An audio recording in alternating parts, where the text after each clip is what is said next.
Welcome to Achievers Academy Shivamogga. So ಇವತ್ತಿನ class data analysis and interpretation part 7 ಆಗಿರುತ್ತೆ. Previous ಕ್ಲಾಸಲ್ಲಿ aspirants ನೋಡಿದ್ದೀರಾ ನೀವು, ಪಾರ್ಟ್ 1 ಆಗಿರ್ಬೋದು, ಪಾರ್ಟ್ 2 ಆಗಿರ್ಬೋದು, ಪಾರ್ಟ್ 3 ಆಗಿರ್ಬೋದು. ಸೊ ಯಾವ ರೀತಿ data analysis and interpretations questions ಕೇಳ್ತಾರೆ ಅಂತ. ಸೊ ಇವತ್ತಿನ ಕ್ಲಾಸಲ್ಲಿ data analysis and interpretation part 7 discuss ಮಾಡ್ತಾ ಹೋಗೋಣ. ಅಥವಾ ಇವತ್ತಿನ ಕ್ವಶನ್ಸ್ ಏನಿದೆ ಇದು ಸ್ವಲ್ಪ ಮಾಡ್ರೇಟ್ ಕ್ವಶನ್ಸ್ ಆಗಿರುತ್ತೆ. ಅಂದರೆ ನಿಮಗೆ ಬೋತ್ ಟ್ಯಾಬ್ಯುಲರ್ ಡಾಟಾ ಮತ್ತು ಪೈ ಚಾರ್ಟ್ ಎರಡೂ ಕೊಡ್ಬೋದು, ಅಥವಾ ನಿಮಗೆ ಬಾರ್ ಗ್ರಾಫ್ ಮತ್ತು ಇನ್ನೊಂದು ಯಾವುದೋ ಪೈ ಚಾರ್ಟ್ ಕೊಡ್ಬೋದು. ಸೊ ಮಿಕ್ಸ್ ಮಾಡಿ ಕೇಳಿರ್ತಾರೆ, ಒಂದೊಂದರಲ್ಲಿ ಒಂದೊಂದು ಇನ್ಫಾರ್ಮೇಷನನ್ನು ಕೊಟ್ಟಿರ್ತಾರೆ.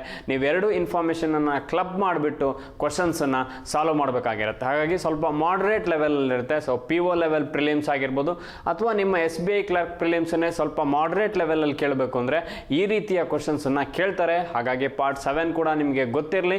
ಪಾರ್ಟ್ 1, 2, 3, 4, 5 ಏನಿದೆ ಅದನ್ನು ಫಸ್ಟ್ ನೀವು ಕಂಪ್ಲೀಟ್ ಮಾಡ್ಕೊಳ್ಳಿ, ಅಥವಾ ಅದನ್ನು ನೋಡಿಬಿಟ್ಟು ನೆಕ್ಸ್ಟ್ ಪಾರ್ಟ್ 7 ನೋಡಿದರೆ ನಿಮಗೆ 100% ಇದು ಕೂಡ ಈಸಿ ಆಗ್ತಾ ಹೋಗುತ್ತೆ ಅಂತ ಹೇಳ್ತಾ, ಸೊ ಹಾಗಾದರೆ ಇವತ್ತಿನ ಡೈರೆಕ್ಟ್ ಕ್ಲಾಸನ್ನು ಸ್ಟಾರ್ಟ್ ಮಾಡೋಣ. ಸೊ ನಿಮಗೆ ಗೊತ್ತಿದೆ ನಮ್ಮಲ್ಲೇ ಆನ್ಲೈನ್ ಬ್ಯಾಚ್ ಸ್ಟಾರ್ಟ್ ಆಗ್ತಾ ಇದೆ, how to crack SBI clerk exams ಅಂತ, ಅಥವಾ XI ಕ್ಲರ್ಕ್ ಪ್ರಿಲಿಮ್ಸ್ ಆಗಿರ್ಬೋದು, ಮೇನ್ಸ್ ಆಗಿರ್ಬೋದು. ಸೊ ಈ ಫೆಸಿಲಿಟೀಸ್ನು ಕೂಡ ಯೂಸ್ ಮಾಡ್ಕೊಳ್ಳಿ. So below that contact number ಏನಿದೆ ಆ ನಂಬರಿಗೆ ಕಾಂಟ್ಯಾಕ್ಟ್ ಮಾಡಿ, ನಿಮಗೆ ಗೈಡೆನ್ಸನ್ನು ಪ್ರೊವೈಡ್ ಮಾಡ್ತಾರೆ. ಥ್ರೂ ದ್ಯಾಟ್ ನೀವು ನಮ್ಮೊಂದಿಗೆ ಜಾಯ್ನ್ ಆಗಿ ಅಂತ ಹೇಳ್ತಾ, ಸೊ ಇವತ್ತಿನ ಕ್ಲಾಸ್ ಹಾಗಾದರೆ ಸ್ಟಾರ್ಟ್ ಮಾಡೋಣ. ನಿಮಗೆ ಗೊತ್ತಿದೆ ಡಾಟಾ ಅನಾಲಿಸಿಸ್ ಆ್ಯಂಡ್ ಇಂಟರ್ಪ್ರಿಟೇಷನ್ ಮಾಡಬೇಕಾದ್ರೆ ನೀವು ಮಲ್ಟಿಪ್ಲಿಕೇಶನ್ ಆಗಿರ್ಬೋದು, ಎಡಿಷನ್ ಆಗಿರ್ಬೋದು, ಕ್ಯಾಲ್ಕುಲೇಷನ್ ಆಫ್ ಪರ್ಸೆಂಟೇಜ್ ಆಗಿರ್ಬೋದು, ಕ್ಯಾಲ್ಕುಲೇಷನ್ ಆಫ್ ರೇಷಿಯೋ ಆಗಿರ್ಬೋದು, ಕ್ಯಾಲ್ಕುಲೇಷನ್ ಆಫ್ ಆ್ಯಾವ್ರೇಜಸ್ ಆಗಿರ್ಬೋದು, ಇದೆಲ್ಲವೂ ನಿಮಗೆ ಗೊತ್ತಿರಬೇಕಾಗತ್ತೆ. ಸೊ ಹಾಗಾಗಿ ಇದನ್ನೆಲ್ಲ ಚೆನ್ನಾಗಿ ಪ್ರಾಕ್ಟೀಸ್ ಮಾಡಿಕೊಂಡು ನೀವು ಡಾಟಾ ಅನಾಲಿಸಿಸ್ ಆ್ಯಂಡ್ ಇಂಟರ್ಪ್ರಿಟೇಷನ್ನ ಸಾಲ್ವ್ ಮಾಡಿ ಅಂತ ಹೇಳ್ತಾ, ಸೊ ಫಸ್ಟ್ ನಿಮಗೇನಿದೆ, read the pie chart and table carefully and answer the questions below ಅಂತ ಇದೆ. ಅಂದರೆ ಸೊ ಏನು ಬಾರ್ ಗ್ರಾಫ್ ಕೊಟ್ಟಿದ್ದಾರೆ, ಈ ಬಾರ್ ಗ್ರಾಫನ್ನು ನೀವು ನೋಡಬೇಕಾಗತ್ತೆ. ಸೊ ಅದರಲ್ಲಿ ಕಸ್ಟಮರ್ಸ್ ಏನೋ ಒಂದು ಹೇಳಿದ್ದಾರೆ ಅವರು, bar graph shows the number of customers of insurance company 2009 to 2013. 2009ಇಂದ 2013 ತನಕ ಕಸ್ಟಮರ್ಸ್ ಆಫ್ ಆ್ಯನ್ ಇನ್ಶೂರೆನ್ಸ್ ಕಂಪನಿನ ಅಥವಾ ಒಂದು ಇನ್ಶೂರೆನ್ಸ್ ಕಂಪನಿಯ ಕಸ್ಟಮರ್ಸ್ ಏನಿದ್ದಾರೆ ಅದನ್ನು ಬಾರ್ ಗ್ರಾಫ್ ಮುಖಾಂತರ ಶೋ ಮಾಡ್ತಾ ಇದ್ದಾರೆ. ನಮಗೆ 2009 to 2013 ತನಕ ಇದೆ.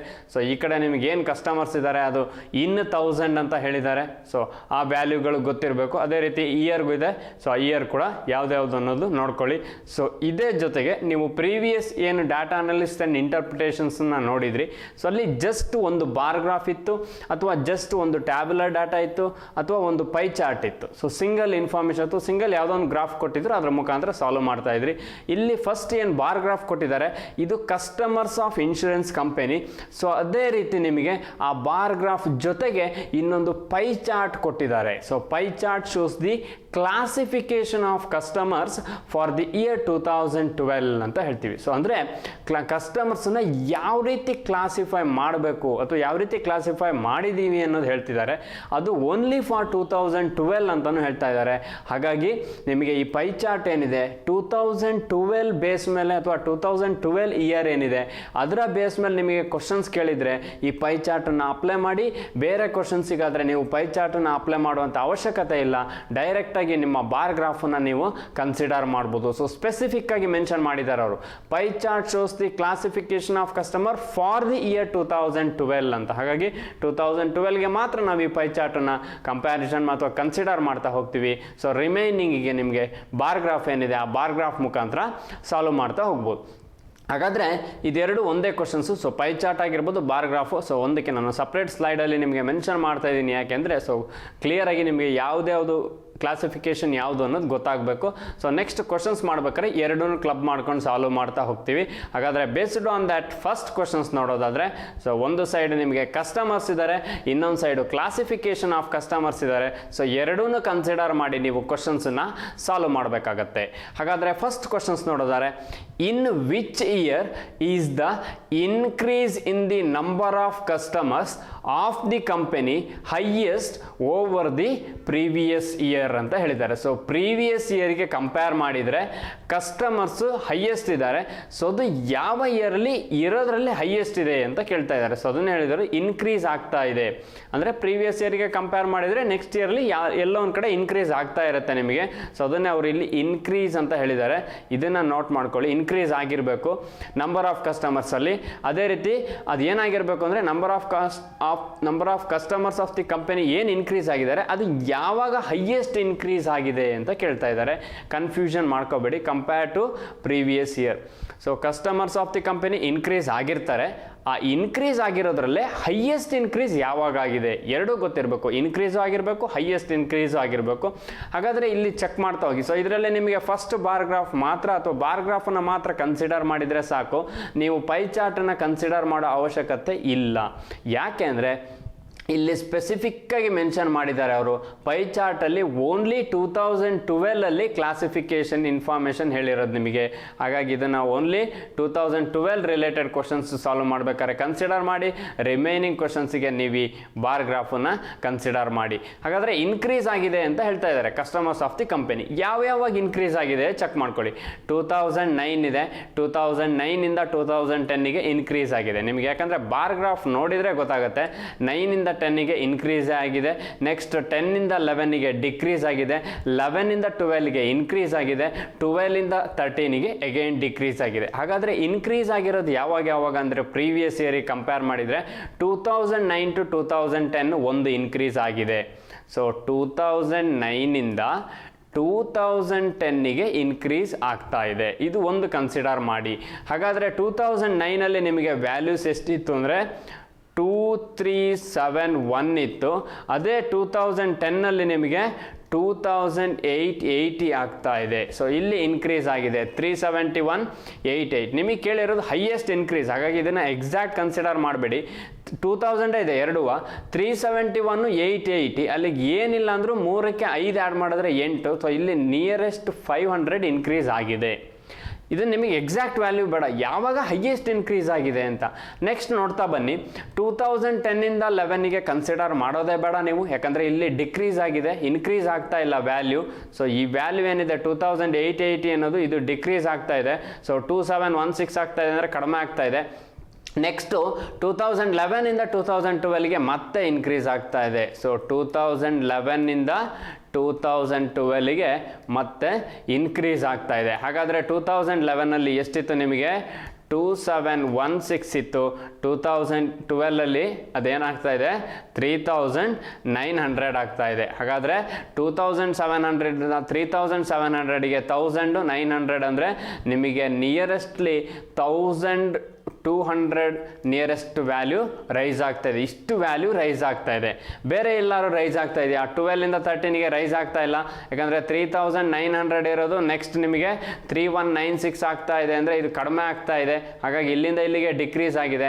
ಸೊ ಇನ್ಕ್ರೀಸ್ ಆಗಿರೋದು ಎರಡೇ, 9 to 10ಗೆ 500 ಅಷ್ಟು ಇನ್ಕ್ರೀಸ್ ಆಗಿದೆ, 11 to 12ಅಲ್ಲಿ ನಿಮಗೆ 1200 ಅಷ್ಟು ಇನ್ಕ್ರೀಸ್ ಆಗಿದೆ. ಹಾಗಾದರೆ ಹೈಯೆಸ್ಟ್ ಇನ್ಕ್ರೀಸ್ ಯಾವಾಗ ಆಗಿದೆ?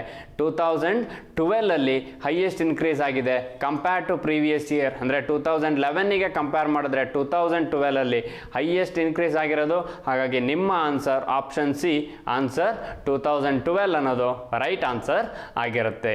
ಸೊ ಈ ರೀತಿ ನೀವು ಅನಾಲಿಸಿಸ್, ಇಲ್ಲಿ ಎಕ್ಸಾಕ್ಟ್ ವ್ಯಾಲ್ಯೂ ಅವಶ್ಯಕತೆ ಇಲ್ಲ ನಿಮಗೆ. ಯಾವಾಗ ಜಾಸ್ತಿ ರೈಸ್ ಆಗಿದೆ ಅಥವಾ ಜಾಸ್ತಿ ಇನ್ಕ್ರೀಸ್ ಆಗಿರೋದು ಅಥವಾ ಹೈಯೆಸ್ಟ್ ಇನ್ಕ್ರೀಸ್ ಆಗಿರೋದು ಯಾವಾಗ ಅಂತ ಕೇಳಿದರೆ ಅದ್ರ ಬೇಸ್ ಮೇಲೆ ಸಾಲ್ವ್ ಮಾಡ್ತಾ ಹೋಗಿ.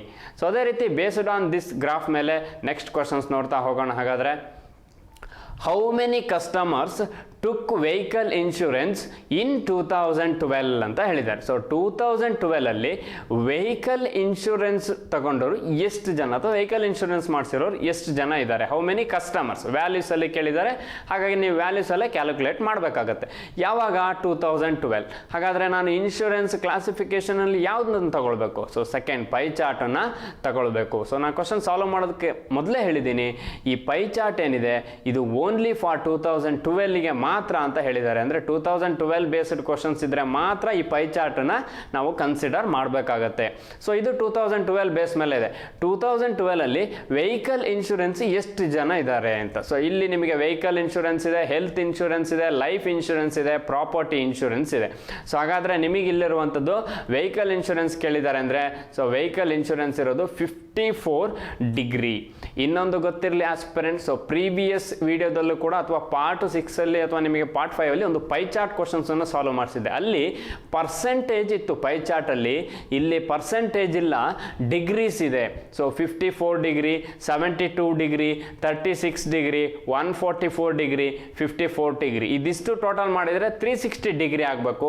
ಸೊ ಇದು ಪರ್ಸೆಂಟೇಜ್ ಅಲ್ಲ, ಕನ್ಫ್ಯೂಷನ್ ಮಾಡ್ಕೋಬೇಡಿ, ಪರ್ಸೆಂಟೇಜ್ ಅಲ್ಲ, ಡಿಗ್ರಿ. ಹಾಗಾಗಿ ಪರ್ಸೆಂಟೇಜ್ ಆದರೆ ನೀವು ಯಾವ ರೀತಿ ಡಿವೈಡೆಡ್ ಬೈ 100 ಯೂಸ್ ಮಾಡ್ತಿರೋ, ಡಿಗ್ರಿ ಕೊಟ್ಟಾಗ ಡಿವೈಡೆಡ್ ಬೈ 360 ಯೂಸ್ ಮಾಡಬೇಕಾಗತ್ತೆ. ಅದು ನಿಮಗೆ ನೆನಪಿರಲಿ. ಸೊ ಬೇಸ್ ಯಾವುದು ಅಂದರೆ ಕ್ಯಾಲ್ಕುಲೇಷನಿಗೆ 360, ಇದು ಟೋಟಲ್ ಅಥವಾ ಟೋಟಲ್ ನಿಮಗೆ 360 ಡಿಗ್ರಿ ಇರುತ್ತೆ. ಹಾಗಾಗಿ ಅದನ್ನು ನೀವು ಯೂಸ್ ಮಾಡಬೇಕಾಗತ್ತೆ ಆಸ್ ಎ ಬೇಸ್ ಆಗಿ. ಹಾಗಾದರೆ ವೆಹಿಕಲ್ ಇನ್ಶೂರೆನ್ಸ್ 2012ಗೆ ಬರೋದಾದರೆ ಇಲ್ಲಿ 54 ಡಿಗ್ರಿ ಅಂತ ಹೇಳಿದ್ದಾರೆ. ಹಾಗಾದರೆ 2012ಅಲ್ಲಿ ಎಷ್ಟು ಮೆಂಬರ್ಸ್ ಇದ್ರು ಟೋಟಲ್ ಆಗಿ ಕಸ್ಟಮರ್ಸು? 3900 ಅಷ್ಟು ಇದ್ರು. ಸೊ 2012 ಮಾತ್ರ ಕನ್ಸಿಡರ್ ಮಾಡಿ. 3900 ಕಸ್ಟಮರ್ ಇದ್ರು. ಸೊ ಇವರಲ್ಲಿ 54 ಡಿಗ್ರಿ ಅಷ್ಟು ವೆಹಿಕಲ್ ಇನ್ಶೂರೆನ್ಸ್ ಮಾಡ್ತಾ ಇದ್ದಾರೆ.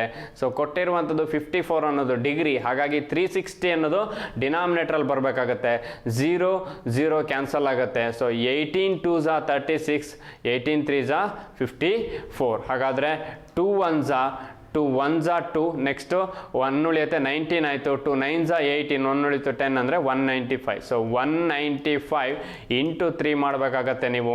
5 3s 15ಗೆ 5, 1 ಕ್ಯಾರಿ, 9 3s 27 ಪ್ಲಸ್ 1 ಅಂದರೆ 28ಗೆ 8, 2 ಕ್ಯಾರಿ, 3 1s 3 ಪ್ಲಸ್ 2 5 ಆಗುತ್ತೆ. ಸೊ 585. ಸೊ ನಿಮಗೆ 585 ಅಂದರೆ ಇದು ಕೂಡ ನಿಮಗೆ ಕಸ್ಟಮರ್ಸ್ ಇನ್ ದಿ ಇಯರ್ 2012 ಹೇಳಿರುವಂಥದ್ದು ಡಿಗ್ರಿ, ಇಲ್ಲಿ 1000 ಅಂತ ಹೇಳಿದ್ದಾರೆ. ಹಾಗಾಗಿ 5,85,000. 585 ಅಂದರೆ ನಿಮಗೆ 5,85,000 ಆನ್ಸರ್ ಆಗಿರಬೇಕು. ಆಪ್ಷನ್ ಬಿ ಆನ್ಸರ್ 5,85,000 ಆಗಿರುತ್ತೆ. ಸೊ ಈ ರೀತಿ ನೀವು ಕಂಪ್ಯಾರಿಸನ್ ಮಾಡ್ತಾ ಹೋಗಬೇಕಾಗತ್ತೆ ಎರಡೂ ಗ್ರಾಫ್ಗಳನ್ನು. ಸೊ ಸ್ವಲ್ಪ ಕೇರ್ಫುಲ್ ಆಗಿ ಅಬ್ಸರ್ವ್ ಮಾಡ್ತಾ ಹೋಗಿ. ಸೊ ಹಾಗಾಗಿ ಇದೇ ರೀತಿ ನೆಕ್ಸ್ಟ್ ಕ್ವಶನ್ಸ್ ನೋಡೋದಾದ್ರೆ, so based on this diagram third questions ಯಾವ ರೀತಿ ಇದೆ ಅಂತ ನೋಡ್ತಾ ಹೋಗೋಣ. What percentage of total customers for the year 2012 ಅಂತ ಹೇಳಿದ್ದಾರೆ. ಸೊ 2012 ಬಗ್ಗೆ ಇನ್ಫಾರ್ಮೇಷನ್ ಹೇಳ್ತಾ ಇದ್ದಾರೆ. ಸೊ ಪರ್ಸೆಂಟೇಜ್ ಬೇಸ್ ಮೇಲೆ ಈ ಕ್ವಶನ್ ಇದೆ. What percentage of total customers, so total ಆಗಿ ಎಷ್ಟು ಪರ್ಸೆಂಟೇಜ್ ಕಸ್ಟಮರ್ಸು 2012 ಅಲ್ಲಿ do customers covered under health insurance and property insurance together form ಅಂತ ಹೇಳ್ತಾರೆ. ಸೊ ನಿಮಗೆ ಹೆಲ್ತ್ ಇನ್ಶೂರೆನ್ಸು ಮತ್ತು ಪ್ರಾಪರ್ಟಿ ಇನ್ಶೂರೆನ್ಸ್ ಎರಡು ಏನಿದೆ, ಸೊ ಇದರಿಂದ ಎಷ್ಟು ಜನ ಹೆಲ್ತ್ ಇನ್ಶೂರೆನ್ಸ್ ಮತ್ತು ಪ್ರಾಪರ್ಟಿ ಇನ್ಶೂರೆನ್ಸ್ ಮಾಡಿಸಿದ್ರು ಟೋಟಲ್ ಕಸ್ಟಮರ್ಸ್ 2012 ಅಲ್ಲಿ. ಹಾಗಾದರೆ ಕಸ್ಟಮರ್ಸ್ ಟೋಟಲ್ 2012 ಅಲ್ಲಿ ಟೋಟಲ್ ಎಷ್ಟು ಜನ ಕಸ್ಟಮರ್ಸ್ ಇದ್ದಾರೆ? 3900 ಇದ್ದಾರೆ. ಸೊ ಇದು ನಿಮಗೆ ವ್ಯಾಲ್ಯೂ ಸೇಮ್. ಸೊ ನೀವು ಅದು ಹೆಲ್ತ್ ಇನ್ಶೂರೆನ್ಸ್ ಆದರೂ ತಗೊಳ್ಳಿ, ಲೈಫ್ ಇನ್ಶೂರೆನ್ಸ್ ಆದರೂ ತಗೊಳ್ಳಿ, ಪ್ರಾಪರ್ಟಿ ಇನ್ಶೂರೆನ್ಸ್ ಆದರೂ ತಗೊಳ್ಳಿ, ವೆಹಿಕಲ್ ಇನ್ಶೂರೆನ್ಸ್ ಆದರೂ ತಗೊಳ್ಳಿ, 2012 ಅಂದರೆ ನಿಮಗೆ ಬೇಸ್ ವ್ಯಾಲ್ಯೂ ಇದೇ ಆಗಿರುತ್ತೆ 3900 ಅನ್ನೋದು. ಹಾಗಾಗಿ ಇದ್ರ ಬೇಸ್ ಮೇಲೆ ನೀವು ಕ್ಯಾಲ್ಕುಲೇಟ್ ಮಾಡಬೇಕಾಗತ್ತೆ. ಇಲ್ಲಿ ಕೇಳಿರುವಂಥದ್ದು ನಿಮಗೆ ಹೆಲ್ತ್ ಇನ್ಶೂರೆನ್ಸ್ ಮತ್ತು ಪ್ರಾಪರ್ಟಿ ಇನ್ಶೂರೆನ್ಸ್ ಟುಗೆದರ್ ಎರಡನ್ನೂ ಟೋಟಲ್ ಆಗಿ ಕೇಳಿದ್ದಾರೆ. ಹಾಗಾದರೆ ಹೆಲ್ತ್ ಇನ್ಶೂರೆನ್ಸ್ ಎಷ್ಟಿದೆ, ಅದೇ ರೀತಿ ಪ್ರಾಪರ್ಟಿ ಇನ್ಶೂರೆನ್ಸ್ ಎಷ್ಟಿದೆ ಅನ್ನೋದನ್ನು ಚೆಕ್ ಮಾಡ್ಕೊಳ್ಳಿ. ಸೊ ನಿಮಗೆ ಹೆಲ್ತ್ ಇನ್ಶೂರೆನ್ಸ್ 72 ಇದೆ, ಅದೇ ರೀತಿ ಪ್ರಾಪರ್ಟಿ ಇನ್ಶೂರೆನ್ಸ್ 54 ಇದೆ. ಅಂದರೆ ಇದೆರಡು ಟುಗೆದರ್ ಅಂತ ಹೇಳಿದ್ದಾರೆ. ನಾನು ಪ್ರೀವಿಯಸ್ ವಿಡಿಯೋದಲ್ಲೂ ಹೇಳಿದ್ದೆ ಟುಗೆದರ್ ಅಂದರೆ ಆ್ಯಡ್ ಮಾಡ್ಕೊಳ್ಳಿ. ಸೊ ಹಾಗಾದರೆ ಹೆಲ್ತ್ ಇನ್ಶೂರೆನ್ಸ್ ನಿಮಗೆ 72 ಇದೆ, ಅದೇ ರೀತಿ ಇನ್ನೊಂದು ಪ್ರಾಪರ್ಟಿ ಇನ್ಶೂರೆನ್ಸ್ ನಿಮಗೆ 54 ಇದೆ. ಅಂದರೆ ನಿಮಗೆ 4 + 2 6 ಆಗಿರುತ್ತೆ, 7 + 5 12, 126 ಟೋಟಲ್ ಆಗಿರುತ್ತೆ. ಈ 3900ಗೆ 126 ಡಿಗ್ರಿನ ಕ್ಯಾಲ್ಕುಲೇಟ್ ಮಾಡಿ. ಇದು ಪರ್ಸೆಂಟೇಜ್ ಅಲ್ಲ, ಡಿಗ್ರಿಯಲ್ಲಿ ಮೆನ್ಷನ್ ಮಾಡಿದ್ದಾರೆ 126 ಡಿಗ್ರಿ. ಹಾಗಾದರೆ ಡಿವೈಡೆಡ್ ಬೈ 360 ಯೂಸ್ ಮಾಡಲೇಬೇಕು. 0 0 ಕ್ಯಾನ್ಸಲ್, ನಿಮಗೆ 9 4s 36 ಆಗುತ್ತೆ, 9 1s 9, ನೆಕ್ಸ್ಟು 3 ಉಳಿತು 36 ಅಂದರೆ 9 4s 36, ನೆಕ್ಸ್ಟು 2 2s 4, 2 7s 14, ಅದೇ ರೀತಿ 2 1s 2 ಆಗುತ್ತೆ, 1 ಉಳಿತು 19 ಅಂದರೆ 2 9s 18, 1 ಉಳಿತು 10 ಅಂದರೆ 5s 10. 195 ಇಂಟು 7 ಮಾಡಬೇಕಾಗತ್ತೆ ನೀವು. ಸೊ 195 ಇಂಟು 7 ಮಾಡಿದರೆ ನಿಮಗೆ ಯಾವುದೋ ಒಂದು ಆನ್ಸರ್ ಸಿಗುತ್ತೆ. ಬೇಸ್ಡ್ ಆನ್ ದ್ಯಾಟ್ ನಿಮಗೆ ಅವರು ಎಷ್ಟು ಪರ್ಸೆಂಟೇಜ್ ಆಗ್ತಾರೆ ಅಂತ ಕೇಳಿದ್ದಾರೆ. ಸೊ ಆ ರೀತಿ ನೀವು ಕನ್ಸಿಡರ್ ಮಾಡಬೇಕಾಗತ್ತೆ. ಸೊ ಹಾಗಾದರೆ 195 ಇಂಟು 7 ನಿಮಗೆ ಫೈನಲ್ ವ್ಯಾಲ್ಯೂ ಬಂತು. ಇದೆರಡು ವ್ಯಾಲ್ಯೂನ ನೀವು ಸಬ್ಸ್ಟ್ರಾಕ್ಟ್ ಮಲ್ಟಿಪ್ಲೈ ಮಾಡ್ಕೊಳ್ಳಿ 195 ಇಂಟು 7 7 5 35ಗೆ 5 3 ಕ್ಯಾರಿ 7 5 35ಗೆ 5 3 ಕ್ಯಾರಿ 9 7 63 ಪ್ಲಸ್ 6 ಅಂದರೆ 66ಗೆ 6 ಕ್ಯಾರಿ 7 1 7 ಪ್ಲಸ್ 6 ಅಂದರೆ 13. ಸೊ 1365 ಅಷ್ಟು ಮೆಂಬರ್ಸ್ ಏನು ಮಾಡಿದ್ದಾರೆ ಹೆಲ್ತ್ ಇನ್ಶೂರೆನ್ಸ್ ಮತ್ತು ಪ್ರಾಪರ್ಟಿ ಇನ್ಶೂರೆನ್ಸಿಂದ ಟೋಟಲ್ ಆಗಿ 1365 ಮೆಂಬರ್ಸ್ ಅಷ್ಟು ಇನ್ಶೂರೆನ್ಸ್ ಮಾಡಿದ್ದಾರೆ ಟೋಟಲ್ ಕಸ್ಟಮರ್ಸಲ್ಲಿ. ಹಾಗಾದರೆ ಈ 1365 ಮೆಂಬರ್ಸ್ ಅಷ್ಟು ಇನ್ಶೂರೆನ್ಸ್ ಅಥವಾ ಪಾಲಿಸಿನ ತಗೊಂಡಿದ್ದಾರೆ ಅಂದರೆ ಇವರು ಟೋಟಲ್ ಕಸ್ಟಮರ್ಸಿಗೆ ಕಂಪೇರ್ ಮಾಡಿದರೆ 2012ಅಲ್ಲಿ ಎಷ್ಟು ಪರ್ಸೆಂಟೇಜ್ ಆಗ್ತಾರೆ ಅಂತ ಕೇಳಿದ್ದಾರೆ. ಹಾಗಾದರೆ 2012ಅಲ್ಲಿ ಟೋಟಲ್ ಕಸ್ಟಮರ್ಸ್ ಎಷ್ಟು ನಿಮಗೆ 3900 ಇಂಟು 100 1365 ಅನ್ನೋದು 3900ಗೆ ಎಷ್ಟು ಪರ್ಸೆಂಟೇಜ್ ಆಗುತ್ತೆ 0 ಕ್ಯಾನ್ಸಲ್. 39 ಎಷ್ಟು ಟೈಮ್ಸ್ ಮಾಡಿದ್ರೆ 136 ಬರುತ್ತೆ ಚೆಕ್ ಮಾಡ್ಕೊಳ್ಳಿ. ಸೊ 3 3s 9 ಯಾಕಂದರೆ 3 4s 12 ಅಥವಾ 120 ಆಗುತ್ತೆ 30 ಇಂಟು 4 ಮಾಡಿದರೆ 9 4s 36 ಅಲ್ಲಿಗೆ 120 ಪ್ಲಸ್ 36 ಅಂದರೆ 156 ಆಗುತ್ತೆ. ಹಾಗಾಗಿ ನೀವು 39 ಏನಿಲ್ಲ ಅಂದರೂ 3 ಟೈಮ್ಸೇ ಮಾಡಬೇಕಾಗುತ್ತೆ. 9 3s 27ಗೆ 7 2 ಕ್ಯಾರಿ 3 3s 9 ಪ್ಲಸ್ 2 ಅಂದರೆ 11 ನಿಮಗೆ 117 ಬರುತ್ತೆ. ಹಾಗಾದರೆ 39 1s 39 3s. ಸೊ ಅಲ್ಲಿಗೆ ನಿಮಗೆ 117 ಬಂತು. ಆಪ್ಷನ್ ಚೆಕ್ ಮಾಡ್ಕೊಳ್ಳಿ 3ಯಲ್ಲಿ ಯಾವ್ಯಾವ ಆಪ್ಷನ್ ಇದೆ 30 ಇದೆ 35 ಇದೆ. ನಿಮಗೆ ಇಲ್ಲಿ 3ಗೆ 117 ಬಂತು ಅಂದರೆ ಇನ್ನು ಆ ಕಡೆ 20 ಕಂಪೇರ್ ಮಾಡಿದ್ರು ರಿಮೈನಿಂಗ್ 16 ಈ ಕಡೆ 3 ಅಲ್ಲಿಗೆ 16 ಪ್ಲಸ್ 3 ಅಂದರೆ 19 195 ರಿಮೈನಿಂಗ್ ಇದೆ. ಸೊ 39 ನೀವೇನಿಲ್ಲ ಅಂದರೂ 5 ಟೈಮ್ಸ್ ಅಂತೂ ಮಾಡಲೇ 4 to 5 ಟೈಮ್ಸ್ ಮಾಡಬೇಕಾಗತ್ತೆ. ಹಾಗಾಗಿ ಆಪ್ಷನ್ 30 ಅಂತೂ ಬರುವಂತಹ ಚಾನ್ಸಸ್ ಇಲ್ಲ. ಸೊ ಹಾಗಾಗಿ ನನ್ ಆಫ್ ದಿಸ್ ಕೂಡ ಇಲ್ಲ ಅಂದರೆ ನಿಮ್ಮ ಆನ್ಸರ್ 35% ಆಗಿರುತ್ತೆ. ಕ್ಯಾಲ್ಕುಲೇಟ್ ಮಾಡಿದ್ರು ಅದೇ ಆನ್ಸರು ಕ್ಯಾಲ್ಕುಲೇಟ್ ಮಾಡುವಂತಹ ಅವಶ್ಯಕತೆ ಇಲ್ಲ. ಇಲ್ಲಿ ಕಂಪ್ಯಾರಿಸನ್ ಮಾಡ್ತಾ ಹೋಗಿ ಪ್ರತಿಯೊಂದನ್ನು ಕ್ಯಾಲ್ಕುಲೇಟ್ ಮಾಡಬೇಡಿ. ನೀವು ಕ್ಯಾಲ್ಕುಲೇಟ್ ಮಾಡಿದ್ರು ನಿಮಗೆ ಅದೇ ಆನ್ಸರು 195 ಇಂಟು 3 ಅಂದರೂ ಅದೇ answer. 5 3s 15ಗೆ 5 1 carry 9 3s 27 plus 1 28ಗೆ 8 ನಿಮಗೆ 2 ಕ್ಯಾರಿ. ಸೊ ಅದೇ ಆನ್ಸರ್ ಬರ್ತಾ ಹೋಗುತ್ತೆ. ಹಾಗಾಗಿ ಮತ್ತೆ ನೀವು ಅದನ್ನು ಕನ್ಸಿಡರ್ ಮಾಡ್ತಾ ಇರಬೇಡಿ, ಡೈರೆಕ್ಟಾಗಿ ಮಾಡ್ಬೋದು. ಸೊ ಯಾಕೆಂದರೆ ಇಲ್ಲಿ ನಿಮಗೆ 195ನ 3 ಟೈಮ್ಸ್ ಮಾಡಿದರೆ ಉಳಿದಿರುವಂತಹ ವ್ಯಾಲ್ಯೂ ಸಿಗುತ್ತೆ. ಯಾಕಂದರೆ 117 ಇರೋದ್ರಿಂದ ಆ ಕಡೆ 16 ಈ ಕಡೆ 3 ಅಂದರೆ 16 ಪ್ಲಸ್ 3 95 ಆಯಿತು. ಸೊ ಅಲ್ಲಿಗೆ ನೀವು 195 ಬರಬೇಕು ಅಂದರೆ 39ನ ಎಷ್ಟು ಟೈಮ್ಸ್ ಮಾಡಿದರೆ ನಿಮಗೆ 195 ಬರುತ್ತೆ ಅನ್ನೋದನ್ನು ಚೆಕ್ ಮಾಡ್ಕೊಳ್ಳಿ. ಹಾಗಾದರೆ 39ನ ನೀವು ಎಷ್ಟು ಟೈಮ್ಸ್ ಮಾಡಬೇಕು 195 ಬರಬೇಕು ಅಂದರೆ ಸೊ ಅದು 5 ಟೈಮ್ಸೇ ಮಾಡಬೇಕಾಗಿರುತ್ತೆ. 39 into 5 9 5s 45ಗೆ 5 4 carry 5 3s 15 plus 4 ಅಂದರೆ 19. ಸೊ ಅಲ್ಲಿಗೆ 35 ನಿಮ್ಮ ಆನ್ಸರ್ ಆಗಿರುತ್ತೆ. ಇಷ್ಟೆಲ್ಲ ಕ್ಯಾಲ್ಕುಲೇಟ್ ಮಾಡೋ ಅವಶ್ಯಕತೆ ಇಲ್ಲ. ನಿಮಗೆ 3 ಟೈಮ್ಸ್ ಡಿವೈಡ್ ಆಗ್ತಾ ಇದೆ ಅಂದರೆ 3ಯಲ್ಲಿ ಯಾವ್ಯಾವ ಆಪ್ಷನ್ ಇದೆ 30 ಇದೆ 35 ಇದೆ. ಸೊ 30 ಬರ್ಲಿಕ್ಕೆ ಚಾನ್ಸ್ ಇಲ್ಲ, ಯಾಕಂದರೆ ರಿಮೈನಿಂಗ್ ಇನ್ನೂ 195 ಬ್ಯಾಲೆನ್ಸ್ ಉಳಿಯುತ್ತೆ. ಹಾಗಾಗಿ 30ಗಿಂತ ಜಾಸ್ತಿ ಬರಬೇಕು. 30ಗಿಂತ ಜಾಸ್ತಿ ಆಪ್ಷನ್ ಇರೋದು 35 ಒಂದೇ. ಸೊ ಡೈರೆಕ್ಟಾಗಿ ಸಾಲ್ವ್ ಮಾಡ್ಬೋದು, ಕಂಪ್ಲೀಟ್ ಕ್ಯಾಲ್ಕುಲೇಷನ್ ಮಾಡೋ ಅವಶ್ಯಕತೆ ಇಲ್ಲ. ಯಾಕೆಂದರೆ ಪ್ರಿಲಿಮ್ಸಲ್ಲಿ ನಿಮಗೆ ಕಂಪ್ಲೀಟ್ ಕ್ಯಾಲ್ಕುಲೇಟ್ ಮಾಡ್ತಾ ಇದ್ರೆ ಟೈಮ್ ಸೇವ್ ಆಗಲ್ಲ ಅಥವಾ ಟೈಮು ಜಾಸ್ತಿ ಬೇಕಾಗುತ್ತೆ. ಹಾಗಾಗಿ ಸಾಧ್ಯವಾದಷ್ಟು ಆಪ್ಷನ್ನನ್ನು ನೋಡ್ತಾ ಹೋಗಿ. ಸೊ ನಿಯರೆಸ್ಟಲ್ಲಿ ಯಾವ ಆನ್ಸರ್ ಇದೆ ಅದನ್ನೇ 100% ನೀವು ಆನ್ಸರ್ ಮಾಡ್ಬೋದು. ಸೊ ಅದು ಕೂಡ ಕರೆಕ್ಟ್ ಆನ್ಸರೇ ಆಗಿರುತ್ತೆ. ಸೊ ಹಾಗಾದರೆ ಈ based on that diagram base ಮೇಲೆ 4th ಕ್ವಶನ್ಸ್ ಯಾವ ರೀತಿ ಇದೆ ಅಂತ ಚೆಕ್ ಮಾಡ್ತಾ ಹೋಗೋಣ. ಅಥವಾ ಯಾವ ಬೇಸ್ ಮೇಲೆ ಕ್ವಶನ್ಸ್ ಕೇಳಿದ್ದಾರೆ ಅಂದರೆ ಸೊ ಪೈ ಚಾರ್ಟ್ ಹೇಳ್ತಾ ಇದ್ದಾರೆ. ಪೈ ಚಾರ್ಟ್ ಶೋಸ್ ಅಥವಾ the pie chart for various schemes is the same for all the years. ಅಂದರೆ ಎಲ್ಲ ಇಯರ್ಸಿಗೂ ಈ ಪೈ ಚಾರ್ಟ್ ಅನ್ನೋದು ಸೇಮ್ ಆಗಿರುತ್ತಂತೆ. ಸೊ ಅದನ್ನೇ ಅವ್ರು ಹೇಳ್ತಾ ಇರೋದು pi chart for various schemes ಅಂದರೆ ಬೇರೆ ಬೇರೆ scheme, vehicle insurance, health insurance, life insurance, property insurance, ಅದನ್ನೇ ವೇರಿಯಸ್ ಸ್ಕೀಮ್ ಅಂತ ಹೇಳ್ತಾ ಇದ್ದಾರೆ. ಈಸ್ ಸೇಮ್ ಅಂದರೆ ಅದು ಸೇಮ್ ಆಗಿರುತ್ತೆ ಫಾರ್ ಆಲ್ ದಿ ಇಯರ್ಸ್. ಅಂದರೆ 2009 to 2013 ತನಕನೂ ಅದು ಸೇಮ್ ಆಗಿರುತ್ತೆ. ಸೊ ಅದು ಪೈ ಚಾರ್ಟ್ ಬಗ್ಗೆ ಹೇಳ್ತಾ ಇದ್ದಾರೆ ಅವರು. when was the number of life insurance customers highest? ಹಾಗಾದರೆ number of life insurance customers ಯಾವಾಗ ಹೈಯೆಸ್ಟ್ ಆಗಿರ್ತಾರೆ, ಯಾವ ಇಯರಲ್ಲಿ ಹೈಯೆಸ್ಟ್ ಆಗಿರ್ತಾರೆ ಅಂತ ಕೇಳಿರ್ತಾರೆ. ಸೊ ಒಂದು ಗೊತ್ತಿರಲಿ, ಇಲ್ಲಿ ನಿಮಗೆ ನಂಬರ್ ಆಫ್ ಕಸ್ಟಮರ್ಸ್ ಯಾವ ಇಯರಲ್ಲಿ ಹೈಯೆಸ್ಟ್ ಬಂದಿರ್ತಾರೋ ಅದೇ ಇಯರಲ್ಲಿ ಲೈಫ್ ಇನ್ಶೂರೆನ್ಸ್ ಪಾಲಿಸಿ ತಗೊಂಡಿರುವಂತಹ ಕಸ್ಟಮರ್ಸು ಹೈಯೆಸ್ಟ್ ಆಗಿರಲೇಬೇಕು ಅದು. ಹಾಗಾಗಿ ಈ ರೀತಿನೂ ಒಂದು ಕ್ವಶನ್ಸ್ ಕೇಳಿರ್ತಾರೆ. ನೀವೇನಾದರೂ ಈ ಕ್ವಶನ್ಸನ್ನು ಸಾಲ್ವ್ ಮಾಡ್ತಾ ಹೋದರೆ ನಿಮ್ಮ ಟೈಮ್ ವೇಸ್ಟ್ ಆಗುತ್ತೆ. ನಿಮ್ಮ ಟೈಮ್ ವೇಸ್ಟ್ ಆಗಲಿ ಅಂತಾನೆ ಕೊಟ್ಟಿರ್ತಾರೆ ಈ ರೀತಿ ಕ್ವಶನ್ಸನ್ನು ನೀವು ಎಷ್ಟು ಚೆನ್ನಾಗಿ ಅರ್ಥ ಮಾಡ್ಕೊಳ್ತೀರಾ ಅನ್ನೋದು ಮೇಜರ್ ರೋಲನ್ನು ಪ್ಲೇ ಮಾಡುತ್ತೆ. ಯಾಕೆ ಅಂದರೆ ಈ ಕ್ವಶನ್ಸನ್ನು ಕರೆಕ್ಟಾಗಿ ಅಬ್ಸರ್ವ್ ಮಾಡಿ. ಎಲ್ಲ ಇಯರಲ್ಲೂ ಪೈ ಚಾರ್ಟ್ ವ್ಯಾಲ್ಯೂ ಸೇಮ್ ಇರುತ್ತೆ. ಹಾಗಾದರೆ number of life insurance customers ಯಾವಾಗ ಹೈಯೆಸ್ಟ್ ಇದ್ದಾರೆ ಅಂತ ಕೇಳಿದ್ದಾರೆ. ಸೊ ಇದು ಕಾಮನ್. ಇಲ್ಲಿ ನಿಮಗೆ ನಂಬರ್ ಆಫ್ ಕಸ್ಟಮರ್ಸ್ ಯಾವ ಇಯರಲ್ಲಿ ಹೈಯೆಸ್ಟ್ ಬರ್ತಾರೋ ಅದೇ ಇಯರಲ್ಲಿ ಲೈಫ್ ಇನ್ಶೂರೆನ್ಸ್ ಪಾಲಿಸಿ ತಗೊಂಡಿರೋ ತಗೊಂಡಿರುವಂತಹ ಕಸ್ಟಮರ್ಸ್ ಹೈಯೆಸ್ಟ್ ಆಗಿರಲೇಬೇಕು. ಹಾಗಾಗಿ ಇದನ್ನು ಕ್ಯಾಲ್ಕುಲೇಷನ್ ಮಾಡೋ ಅವಶ್ಯಕತೆನೇ ಇಲ್ಲ. ಇಲ್ಲಿ ನಂಬರ್ ಆಫ್ ಕಸ್ಟಮರ್ಸ್ ಯಾವ ಇಯರಲ್ಲಿ ಹೈಯೆಸ್ಟ್ ಇದ್ದಾರೆ, 2012 ಹೈಯೆಸ್ಟ್ ಇದ್ದಾರೆ.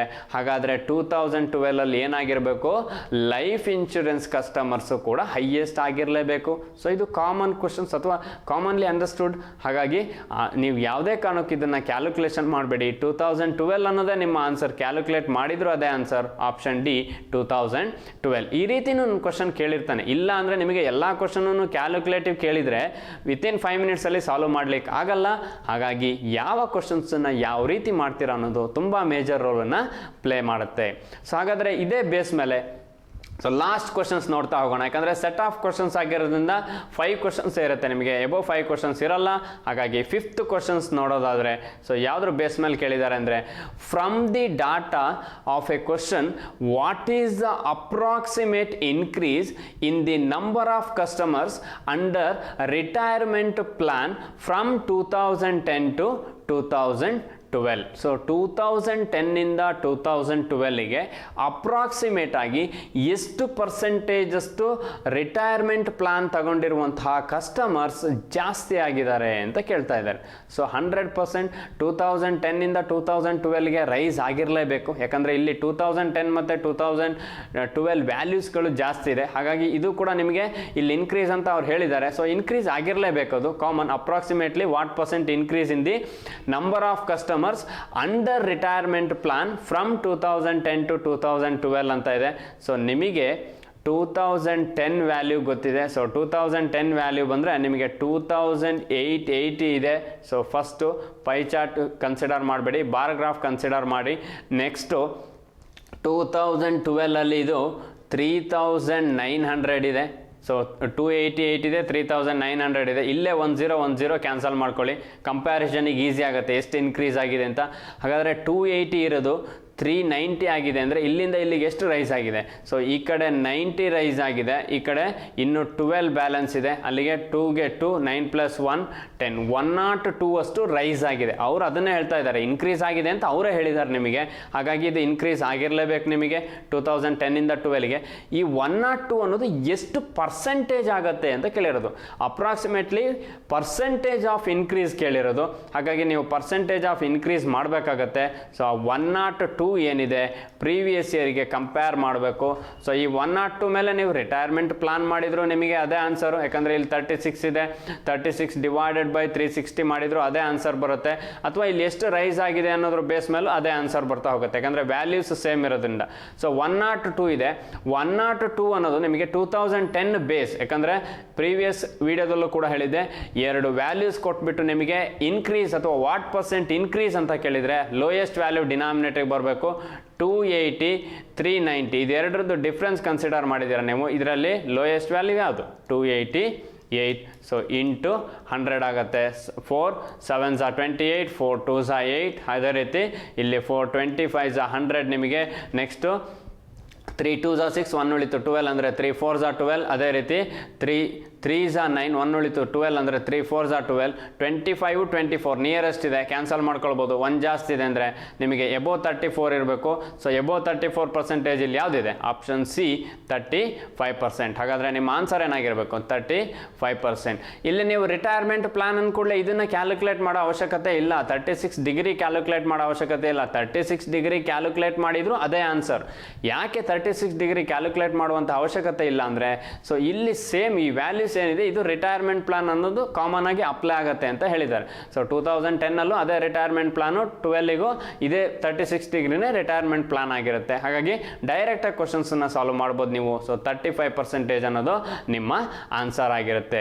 ಸೊ ಈ ರೀತಿ ನೀವು ಅನಾಲಿಸಿಸ್ ಮಾಡಿದ್ದೆ ಆದಲ್ಲಿ ಮಾತ್ರ ಎಕ್ಸಾಮಲ್ಲಿ ಟೈಮ್ ಕೂಡ ಸೇವ್ ಮಾಡ್ಬೋದು, ಅಥವಾ ನಿಮಗೆ 2 ಮಿನಿಟ್ಸಲ್ಲಿ 5 ಕ್ವಶನ್ಸನ್ನು ಸಾಲ್ವ್ ಮಾಡುವಂತಹ ಕಾನ್ಫಿಡೆನ್ಸ್ ನಿಮ್ಮಲ್ಲೂ ಕೂಡ ಇರುತ್ತೆ ಅಂತ ಹೇಳ್ತಾ, ಸೊ ಅದೇ ರೀತಿ ಜಾಸ್ತಿ ಕ್ವಶನ್ಸ್ನ ಪ್ರಾಕ್ಟೀಸ್ ಮಾಡ್ತಾ ಹೋಗಿ. ಸೊ ಇದು ನಿಮಗೆ ಜಸ್ಟ್ ಒಂದು ಬ್ಲೂ ಪ್ರಿಂಟ್ ಅಷ್ಟೇ. ಈ ರೀತಿ DI ಬರ್ಬೋದು, ಇದೇ ರೀತಿ ಕೇಳಬೇಕು ಅಂತೇನಿಲ್ಲ. ಬಾರ್ ಗ್ರಾಫ್ ಕೊಟ್ಬಿಟ್ಟು ನಿಮಗೆ ಟ್ಯಾಬ್ಯುಲರ್ ಡಾಟಾ ಕ್ಲಬ್ ಮಾಡ್ಬೋದು, ಅಥವಾ ಪೈ ಚಾರ್ಟ್ ಕೊಟ್ಬಿಟ್ಟು ಅದ್ರ ಜೊತೆಗೆ ಇನ್ನೊಂದು ಟ್ಯಾಬ್ಯುಲರ್ ಡಾಟಾ ಕೊಡ್ಬೋದು, ಅಥವಾ ಲೈನ್ ಚಾರ್ಟ್ ಕೊಟ್ಟುಬಿಟ್ಟು ನಿಮಗೆ ಟ್ಯಾಬ್ಯುಲರ್ ಡಾಟಾ ಕೊಡ್ಬೋದು. ಯಾವ ರೀತಿ ಬೇಕಾದ್ರೂ ಮಿಕ್ಸಪ್ ಮಾಡ್ಬೋದು. ಸೊ ಬಾರ್ ಗ್ರಾಫ್ ಕೊಟ್ಟೆ ಪೈ ಚಾರ್ಟ್ ಕೊಡಬೇಕು ಅಂತೇನಿಲ್ಲ. ಸೊ ಯಾವುದಾದ್ರೂ 2 ಗ್ರಾಫ್ಗಳನ್ನು ಕ್ಲಬ್ ಮಾಡಿ ಬೇಕಾದರೂ ಕೊಡ್ಬೋದು, ಸ್ವಲ್ಪ ಮಾಡರೇಟ್ ಲೆವೆಲಲ್ಲಿ ಕೇಳ್ತಾರೆ ಅಂದರೆ. ಹಾಗಾಗಿ ಇದು ಕೂಡ ಗೊತ್ತಿರಲಿ ನಿಮಗೆ. ಸೊ ಇದೆಲ್ಲವುದು ಅಥವಾ ಇದಕ್ಕೂ ಇನ್ನೂ ನಿಮಗೆ ಎಕ್ಸ್ಟ್ರಾ ಕ್ವಶನ್ಸ್ನ ಸಿಗ್ತಾ ಹೋಗುತ್ತೆ. ಸೊ ಅದು ಎಲ್ಲಿ ಅಂದರೆ ನಮ್ಮಲ್ಲೇ ಆನ್ಲೈನ್ ಬ್ಯಾಚ್ ಸ್ಟಾರ್ಟ್ ಆಗ್ತಾ ಇದೆ. ಸೊ ಅದು ನೀವು ರಿಜಿಸ್ಟ್ರೇಷನ್ ಮಾಡ್ಕೊಳ್ಳಿ. ಸೊ ರಿಜಿಸ್ಟ್ರೇಷನ್ ಮಾಡಿದ್ರೆ ನಿಮಗೆ ಅಲ್ಲಿ ಕಂಪ್ಲೀಟ್ ಕ್ಲಾಸ್ ಅಥವಾ ಮೆಟೀರಿಯಲ್ಸನ್ನು ಕೊಡ್ತಾ ಹೋಗ್ತಾರೆ. ಸೊ ಡೇ ಬೈ ಡೇ ನಿಮಗೆ ಟೆಸ್ಟ್ ಇರುತ್ತೆ, ಪ್ರತಿಯೊಂದನ್ನು ಪ್ರಾಕ್ಟೀಸ್ ಮಾಡಿಸ್ತಾ ಹೋಗ್ತಾರೆ. ಅಥವಾ ನೀವು ಯಾವ ರೀತಿ ಪ್ರಿಪೇರ್ ಆಗಬೇಕು ಅನ್ನೋ ಗೈಡೆನ್ಸ್ ಕೂಡ ಕೊಡ್ತಾ ಹೋಗ್ತಾರೆ. ಸೊ ಬಿಲೋ ಕಾಂಟ್ಯಾಕ್ಟ್ ನಂಬರ್ ಏನಿದೆ ಆ ನಂಬರಿಗೆ ಕಾಂಟ್ಯಾಕ್ಟ್ ಮಾಡಿ, ನಿಮಗೆ ಡೀಟೇಲ್ಸನ್ನು ಪ್ರೊವೈಡ್ ಮಾಡಿ. ಸೊ ನೀವು ನಮ್ಮೊಂದಿಗೆ ಜಾಯ್ನ್ ಆಗಿ. ಸೊ ಅಚೀವರ್ಸ್ ಅಕಾಡೆಮಿ ಶಿವಮೊಗ್ಗ ಅನ್ನೋದು ಸದಾ ನಿಮ್ಮೊಂದಿಗೆ ಇರುತ್ತೆ ಅಂತ ಹೇಳ್ತಾ, ಅದೇ ರೀತಿ ನಮ್ಮದೇ ಆದಂತಹ ಟೆಲಿಗ್ರಾಮ್ ಚಾನಲ್ ಇದೆ.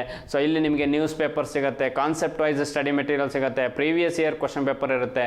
ಇದೆಲ್ಲದನ್ನು ಯೂಸ್ ಮಾಡ್ಕೊಳ್ಳಿ. ಸೊ ನೀವು ಡೇ ಬೈ ಡೇ ಇಂಪ್ರೂವ್ ಆಗ್ತಾ ಹೋಗಿ ಅಂತ ಹೇಳ್ತಾ, ಅದೇ ರೀತಿ ನಮ್ಮದೇ ಆದಂತಹ ವಾಟ್ಸಪ್ ಗ್ರೂಪ್ ಆಗಿರ್ಬೋದು, ಯೂಟ್ಯೂಬ್ ಚಾನಲ್ ಆಗಿರ್ಬೋದು, ಟೆಲಿಗ್ರಾಮ್ ಗ್ರೂಪ್ ಆಗಿರ್ಬೋದು, ಇಲ್ಲೂ ಕೂಡ ನಿಮಗೆ PDF ಮೆಟೀರಿಯಲ್ಸ್ಗಳು ಸಿಗ್ತಾ ಹೋಗುತ್ತೆ. ಸೊ ಆ ಮೆಟೀರಿಯಲ್ಸನ್ನು ಕೂಡ ಯೂಸ್ ಮಾಡ್ಕೊಳ್ಳಿ, ಪ್ರಾಕ್ಟೀಸ್ ಮಾಡ್ತಾ ಹೋಗಿ.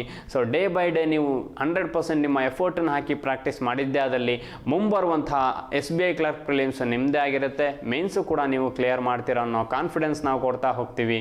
ಸೊ ಹಾಗೆ ನೆಕ್ಸ್ಟ್ ಬರುವಂತಹ ವಿಡಿಯೋದಲ್ಲಿ ನಿಮಗೆ ಇನ್ನೊಂದಷ್ಟು DI ಕ್ವಶನ್ಸನ್ನು ಪ್ರೆಸೆಂಟ್ ಮಾಡ್ತಾ ಹೋಗ್ತೀನಿ. Thank you for watching. Thank you.